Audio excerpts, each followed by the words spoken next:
Welcome to another episode of The Brand Called You, a podcast and podcast show that brings you leadership lessons, knowledge, experience, and wisdom from thousands of successful individuals from around the world. I'm your host, Ashutosh Garg, and today I'm delighted to welcome a marketing and branding guru from Germany, Mr. Gordon Euchler. Gordon, welcome to the show. Thank you for having me. Gordon is the founder of Spikes, which is an innovation consultancy. So, Gordon, before we talk branding and marketing, can you tell me about your own journey and what led you to found Spikes? And what gap did you see in the market for an innovation consultancy? Oh, I wish I could tell you that was all a plan. But with hindsight, it looks like it. I mean, I studied for as long as I could. There was always another university. I ended up doing a PhD in Cambridge.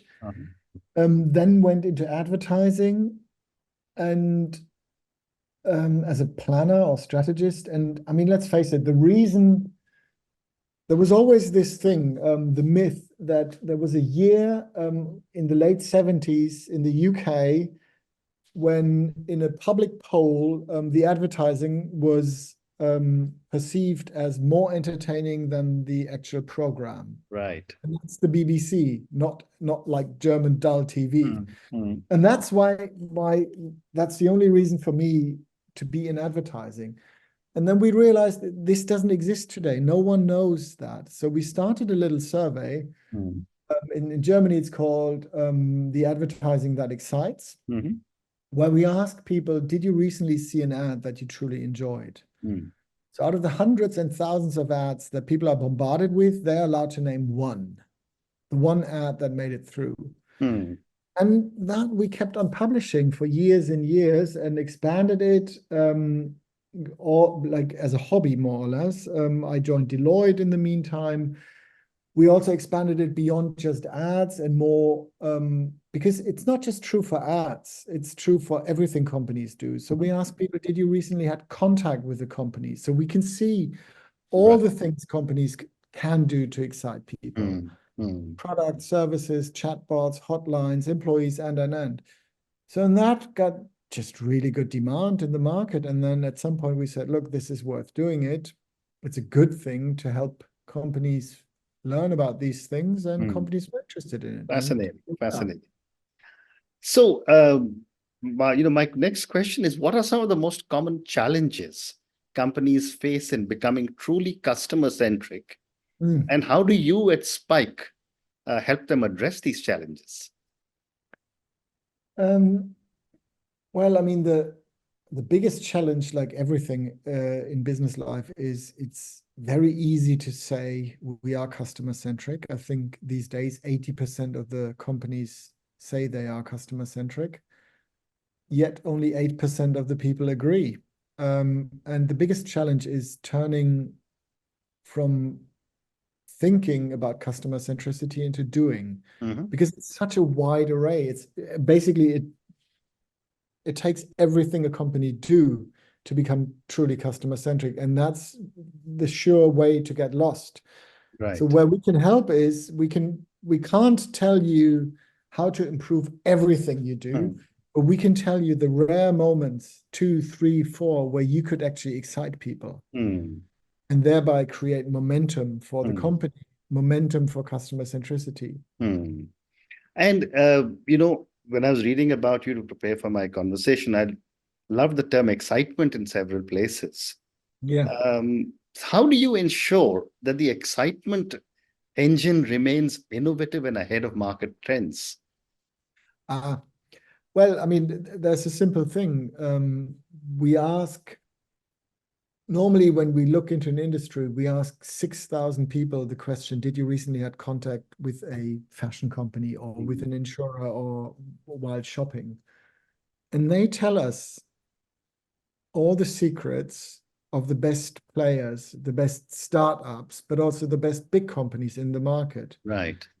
And we pull them together, apply them to our clients. So and while every one of those examples is already existing in the market, if you pull it together, you're quite ahead of the market. that has two advantages to traditional approaches. First of all, everything we propose is possible to be implemented because someone else did it. And more importantly, everything we propose is quantitatively proven to excite customers, because we all know the feeling. We had a great idea in a meeting room or in an idea session, and everyone got really giddy about it. And then you apply it into the market, and all the people out there go like, So that's what we do. Very interesting. And over the years, I'd love to get your perspective as how has the landscape of brand consulting changed or evolved? My experience is not much. That's where our big opportunity is. I mean, we've all seen over years and years, like the emotional brand territories, the positioning statements, and the carefully crafted statements, and then nothing happened. And this is just my opinion. I always had the feeling there is a tendency in brand consultancies towards they tend to be very structured to differentiate themselves from the creative agencies. And I always felt this is wrong. Because job number one out there is to be seen and get people excited. And if you're just doing the safe choice, it's not going well. And one of the reasons is the methodologies. You ask people what they would like in a lab or in an interview, but you don't have the ability to find out what truly happens out there. I think, so from my experience, not much has changed since the 80s. Okay. But that might be just my restricted view. No, but I understand. But I'd love you to give me a further perspective when you add technology that has evolved so significantly. Do you think that is changing brand consulting? Yes. I mean, it should. I mean, in our case, very simply, it enables us to collect much more data faster than before. I can't say we're not Silicon Valley. Right now, our big advantage is cleverness and building a database. There is surely on the way forward, once you identify with our database the excitement points you want to do. I mean, very simply, ChatGPT clearly can help you formulate them. So, since you spoke about data, my next question is, how do you balance data-driven insights with creative strategy when it comes to consulting? I don't. I mean, that's the beauty of the thing. It does both, because we found a way to force data to become creative. We're not asking for the average.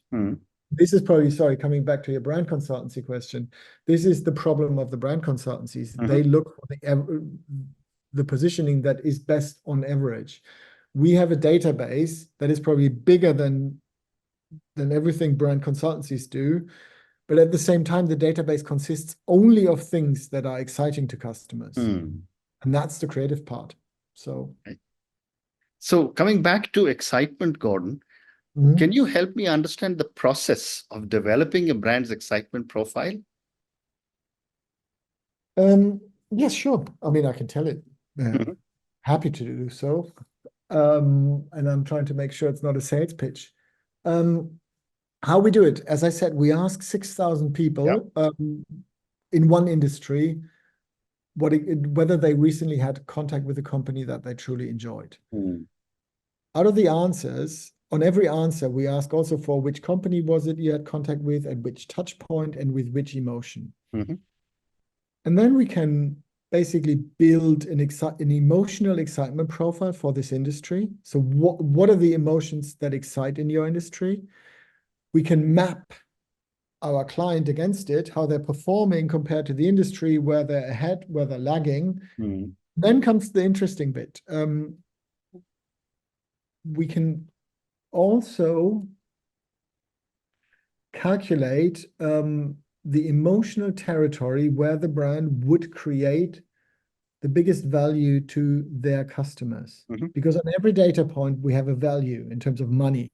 Right. We can also add NPS to it or sales funnel performance. So we can not just say, look, this is how you're doing, this is how the market is doing, but we can tell you, if you want to create more value, you should move into that direction. We always call it the classic Volvo question. Volvo stands for safety.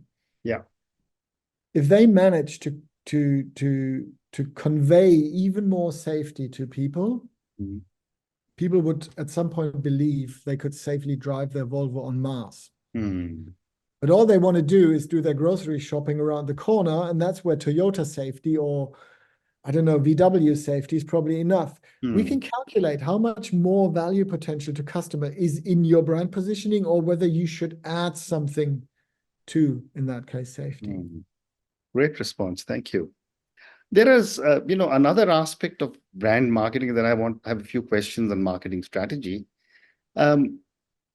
How do you see the role of sustainability and ethical practices when it comes to brand marketing? You can't do without it, simply. I mean, from a moral perspective, anyways, but also from a consumer's perspective. What we see across markets, this is one area where there's still lots of movement in there, and that's always means you can be one step ahead and surprise people. Because also, especially here in Europe, sustainability and everything comes from an area where it used to be, how do you say in English? You get less and pay more. And more sustainability turns into something exciting, something that people get really giddy about it. There's one funny example, like in Germany specifically, and also in the US, they're very strong discount supermarkets on the super cheap end of the market. And they introduce more and more and wider vegan ranges. And that people wouldn't expect. And that's why it drives so much excitement. So yeah, there's huge potential in that. Well said. So a few questions for you now on marketing strategy. Yeah. My first question is, what, in your view, are some of the key components of a successful marketing strategy in today's digital age? That I don't think has ever changed. It's simply, where are you today? Where do you want to be? And then you need to define how to get there. I think that simplicity is very often lacking. And I think that's especially true in today's digital world, where it's easy to get lost in too much data, too much change, too much trends, too much this and that. Okay. And what, in your view, are some of the biggest mistakes companies make when developing their marketing strategy? Not doing the fundamentals, not knowing where they are today, not knowing where they want to be. And the worst classic is, and this is again, sorry, it's my pet enemy, comes back to the branding agencies. They are very good at defining where a brand should be.